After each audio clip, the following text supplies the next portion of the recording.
So, what other sort of help did you get from a financial institution, banks and so on? So we, like I touched on earlier, there were obviously a certain amount of costs that we were incurring and developing in just getting the idea going. And so we pretty much went down what I suppose you'd call your classic finance ladder. First point, friends and family, who knows you and would be happy to support you. So initially we were able to get, I think you're talking about £5,000, just to kind of keep, make sure the web developer was paid, make sure the graphic designer was paid, keep that going. During that time, when we were developing the idea, we were working different jobs as well, living at home, just living as cheaply as we could. And then we knew that we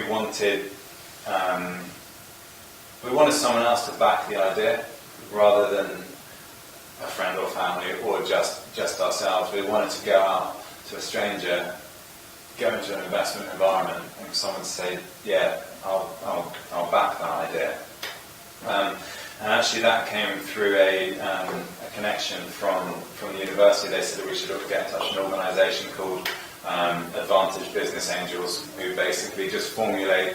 They're basically professional dragons, was as far as I could explain them. Angels wasn't a term I was familiar with. So I met with one of their consultants just over a coffee and explained the idea, and he said, well, actually, this process is for if you're looking to raise 50 to 100,000, it's going to cost you £1,000 a month just to enrol onto it. So I don't think it's for you guys, but I like the idea. I like you, and I'll put my hand in my pocket.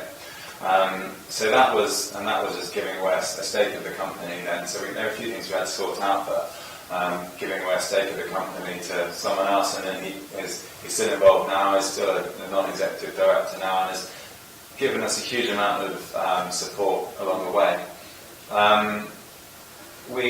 So that kind of kept us going for, I suppose, about 3 months initially. We then, through the local enterprise hub, through the university, they had a fund, of which there were sort of various different ones depending on where you are, and this was called a GRIST fund. It's Great Ideas in Science and Technology, and I don't know how we qualified, but we had to go in there and pitch our idea, and they gave us £20,000, which we needed to repay back. And actually, looking back at it, the terms of the repayment were quite significant. I think it was 10% or something, but it was done as a fee rather than a percentage. But the main advantage was if the business goes under, there's no liability to the shareholder, to the shareholders or to the directors. So it's what's called very much a soft loan. Following that, we also then got another investor on board, and a sort of round 2 of investment, and that kept us going for the first year until the money was actually in for the trips, and we managed to work out our cash flow, because we're a travel company. The cash flow is quite tricky. You get all the money up front, but legally you're not allowed to spend it until you've delivered the experience for the customers, because it's effectively their money. So in our second year, throughout the whole process, we opened up a conversation with the bank, but when we felt it was time to actually get a bit more of a significant investment, we got a £50,000 loan from our bank, which was at the time, and it's changed now, it was called Small Firms Loan Guarantee. So basically, as directors, you don't have the capacity to back this loan, but the government backs it by 75%.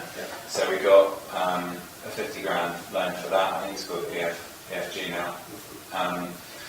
And then that basically kept us going for pretty much for about 8 years. It wasn't a sort of high growth business that needed constant funding. But recently we've started, there's a lot of other good funding options out there now from the sort of disruptive technologies. Your crowdfunders, Crowdcubes.